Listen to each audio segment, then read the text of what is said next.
Visionless government चल रही है। ऐसे में हम लोगों ने ये महसूस किया कि ये स्टेट पिछले 2 डिकेड्स में यहाँ पर पॉलिटिकल स्टेबिलिटी नहीं रही, यहाँ पर विजनरी लीडर्स नहीं रहे, यहाँ के लीडर्स ने झारखंड के बारे में नहीं सोचा। तो आपको भी लोग देख रहे हैं रांची लोकसभा क्षेत्र के संभावित उम्मीदवार के तौर पे।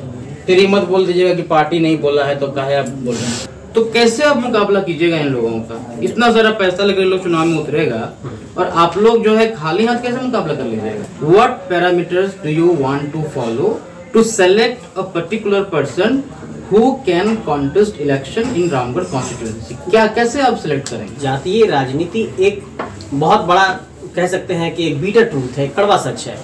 आर्टिकल 14 साफ साफ बोलता है कि भारत का नागरिक, ठीक है ना, वो कश्मीर से लेकर कन्याकुमारी और गुजरात से लेकर अरुणाचल प्रदेश कहीं भी जा सकता है, बस सकता है, नौकरी कर सकता है। तो आप लोगों को क्या तकलीफ है? कोई बिहारी, कोई बंगाली, कोई यूपी वाला झारखंड नौकरी कर ले तो क्या दिक्कत है आप लोगों को? ये आप लोगों को अकलियतों का वोट लेने के लिए टोपी काहे पहनना पड़ता है? ऐसे ही जाइए ना, बात कीजिए उन लोगों के मुद्दों को उठाइए, उन लोगों से प्यार से पेश आइए, वोट दे देगा वो लोग। तो टोपी पहनना जरूरी है? आज हमारे साथ हैं JBKSS, जो कि जयराम महतो का संगठन है।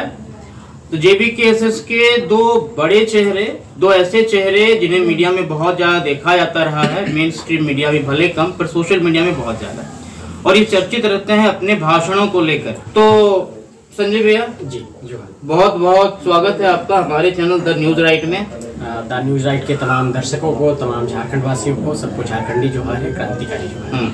और देवेंद्र भैया आपका भी बहुत बहुत स्वागत है यहाँ पर हमारे चैनल द न्यूज राइट में। जी बिल्कुल, और द न्यूज राइट चैनल के तमाम दर्शकों को मेरे तरफ से झारखंडी जोहार हुल जोहार है। आज अच्छा संयोग है कि आप दोनों नेता जो हैं JBKSS के, वो हमारे साथ हैं और हमें मिल गए, और बहुत बहुत धन्यवाद आप दोनों का कि आपने समय निकाला, अपने व्यस्त कार्यक्रम में से हमारे लिए समय निकाला। सबसे पहला सवाल संजय भैया आपसे, आप जिस क्षेत्र में बैठे हुए हैं हजारीबाग लोकसभा क्षेत्र के अंतर्गत यह आता है, और यहाँ के जो JBKSS के कार्यकर्ता हैं और जो लोग हैं वो संजय मेहता को एक संभावित लोकसभा प्रत्याशी के तौर पर देख रहे हैं। संजय मेहता क्या कहेंगे? देखिए, सबसे पहली बात कि जब भी कोई एक संगठन बनता है, वो संगठन अगर राजनीतिक दल का स्वरूप धारण करता है, उसका एक अपना कार्य संस्कृति होता है, उसका एक अपना वर्क स्टाइल होता है, उसकी अपनी कोर कमेटी होती है, अपनी एक सेंट्रल कमेटी होती है, उसके कोर कमेटी में लोग बैठते हैं, निर्णय लेते हैं और आधिकारिक तौर पर उसका अनाउंसमेंट होता है। तो जब तक किसी विषय को लेकर किसी भी बिंदु पर कोई एक ऑफिशियल अनाउंसमेंट नहीं आ जाता है संगठन के स्तर से आधिकारिक स्वरूप में, तब तक कुछ भी कहना एक जल्दबाजी होगी। लेकिन मैं ये साफ तौर पर कहना चाहता हूँ तमाम झारखंड वासियों को आपके चैनल के माध्यम से कि इस बात में 100% सच्चाई है कि बलियापुर के अधिवेशन में जब हम लोगों ने जनता से ये राय मांगा कि हम लोग सरकार के समक्ष लगातार आंदोलन कर रहे हैं और अपनी मांगों को लेकर सरकार से लगातार आग्रह कर रहे हैं, निवेदन कर रहे हैं कि इन मांगों को आप पूरा करिए, चाहे वो डोमिसाइल की पॉलिसी हो, चाहे वो नियोजन नीति हो, चाहे OBC रिजर्वेशन का मसला हो, चाहे झारखंड की नौकरी में यहाँ के नौजवानों को प्राथमिकता का सवाल हो, इन सारे सवालों पर सरकार की तरफ से नाराजगी मिली। तो हम लोगों ने कहा कि हम लोग चुनावी राजनीति में जाना चाहते हैं, जनता क्या कहती है। लगभग 1.5 लाख की संख्या में लोग जुटे, उसके बाद हम लोगों ने इस तरफ अपना कदम बढ़ाया। अब आने वाले वक्त में लोकसभा का चुनाव सबसे पहले है और उसके बाद विधानसभा है, और आज 3-4 राज्यों का चुनाव परिणाम भी सामने आया है। तो मुझे ये लगता है कि जब लोकसभा का चुनाव होना है, और अभी देखिए संसद का शीतकालीन सत्र भी शुरू होगा, और झारखंड के 14 लोकसभा के सांसद, झारखंड के 6 राज्यसभा के सांसद, देश के सबसे बड़े पंचायत में, पार्लियामेंट के भीतर कभी भी पिछले 4 वर्ष में देखिए, 5 वर्ष में देखिए, पिछले 9 सालों में देखिए कि झारखंड के किसी भी पॉलिसीज को लेकर, किसी भी मुद्दे को लेकर, किसी भी प्रोटेस्ट को लेकर देश के सबसे बड़े पंचायत में आवाज़ नहीं दिखाई पड़ती है। तो लोकसभा में हम लोग चुनाव लड़ने जा रहे हैं और बहुत मजबूती के साथ लड़ेंगे, और झारखंडी जनमानस से ये अपेक्षा रखते हैं कि यहाँ की जनता लगातार अपना प्यार जिस तरीके से आंदोलन में दी है वो चुनावी राजनीति में भी देगी।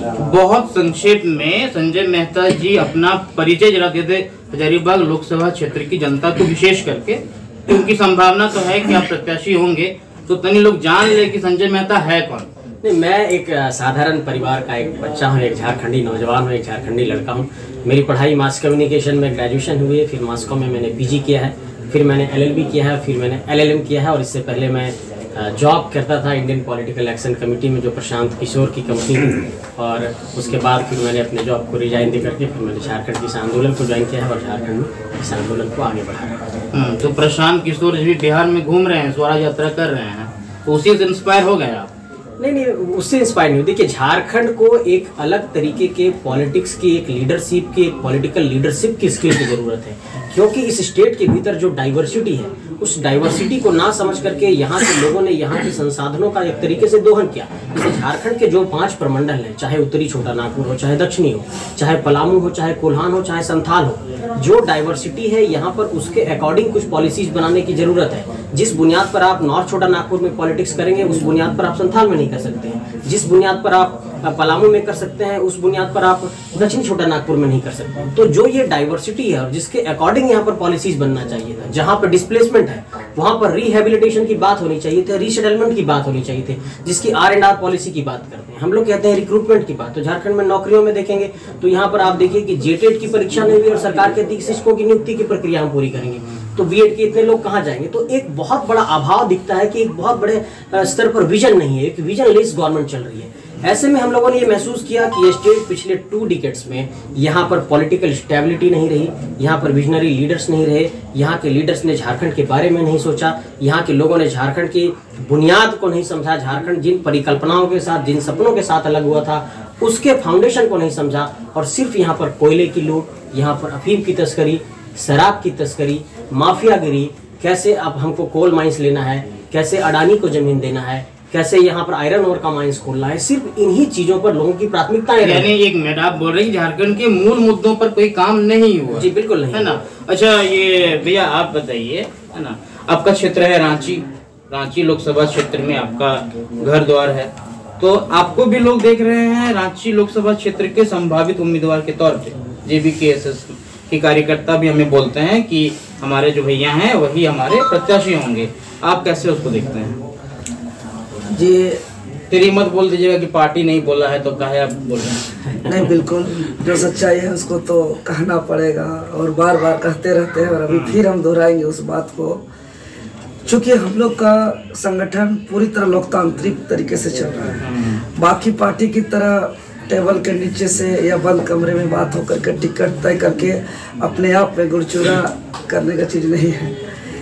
JBKSS का उदय को हम देखते हैं तो झारखंड आंदोलन में जो दृश्य देखने को मिल रहा था कि लोग स्वेच्छा से अपने तेल, अपने पेट्रोल, अपने डीजल, अपना पैसा लगा करके इस राज्य का अलग झारखंड के लिए जो संघर्ष कर रहे थे, वही रूप, वही दृश्य 24 साल में देखने को मिल रहा।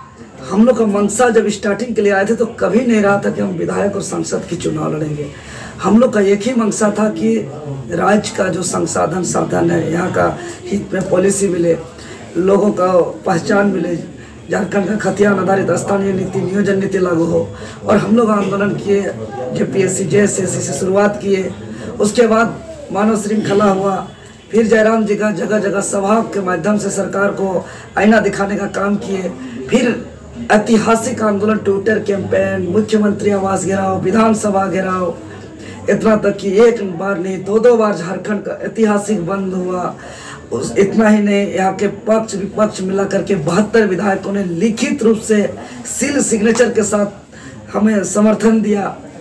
उसके बावजूद विधानसभा सत्र में पॉलिसी नहीं। एक बात बताइए, तो सारा पॉइंट वैलिड है। एक बात बताइए कि आप पर जो है जनता भरोसा कैसे करे? पहले सुन लीजिए मेरा सवाल है ना।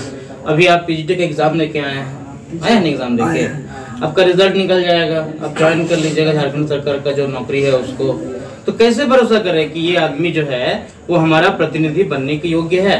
आप एक तरफ नौकरी भी ढूंढ रहे हैं, एक तरफ पॉलिटिक्स भी कर रहे हैं, तो कैसे यकीन? जी बिल्कुल, आपका सवाल बहुत अच्छा है, हम इसका जवाब देना चाहेंगे कि हम लोग का JBKSS में झारखंड आंदोलन के बाद जो अभी आंदोलन हुआ, ये on recorded police record Jharkhand राज्य का कुल 606 थाना का ये पुलिस रिपोर्ट कहता है कि अभी तक सबसे ज़्यादा जो FIR हुआ है सभी छात्र हैं। और सभी छात्र एक अपने पॉलिसी के लेकर के बनाने को लेकर के आंदोलन किया और बढ़ चढ़ करके हिस्सा लिया।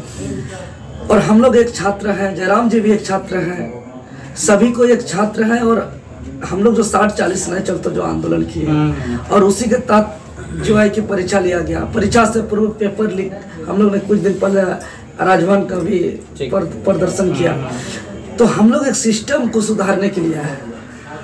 और इस आंदोलन से पहले हम लगातार तैयारी बंद कमरे में कर रहे थे, लेकिन ये मोड़, ये हालात, हम तो बोले ना पहले कि हम पॉलिटिक्स के उम्मीद से हम नहीं आए थे आंदोलन में, लेकिन अभी अब पीजीटी का एग्जाम और अभी हम मेरा पीएचडी भी, अब एंट्रेंस का भी रिजल्ट आ गया, पीएचडी भी करेंगे। क्योंकि हमारा जो झारखंड आंदोलन का जो सबसे पुराना, जो झारखंड पितामह विनोद बाबू जो एक बात कहे हैं, पढ़ो और लड़ो, तो हम लोग उसी को आत्मसात करते हुए के साथ आगे बढ़े। हाँ, मैंने पढ़ाई भी कर रहे हैं और लड़ाई भी करेंगे। चलिए संजय जी, एक बात बताइए कि वर्तमान समय में जो स्थापित राजनीतिक दल हैं, बीजेपी, कांग्रेस, जेएमएम, आजसू, इनके पास कोई फाइनेंशियल इश्यूज नहीं है, बहुत पैसा है इनके पास, ठीक है ना, और सबको पता है कि चुनाव में किस तरह से पैसा खर्च होता है, ठीक है ना। अब सवाल है कि जेपीकेएसएस के पास तो ऐसा कोई फाइनेंशियल सोर्सेज है नहीं, मतलब हमको नजर नहीं आ रहा है, आपके पास होगा हमको नहीं पता, आप बता दीजिएगा।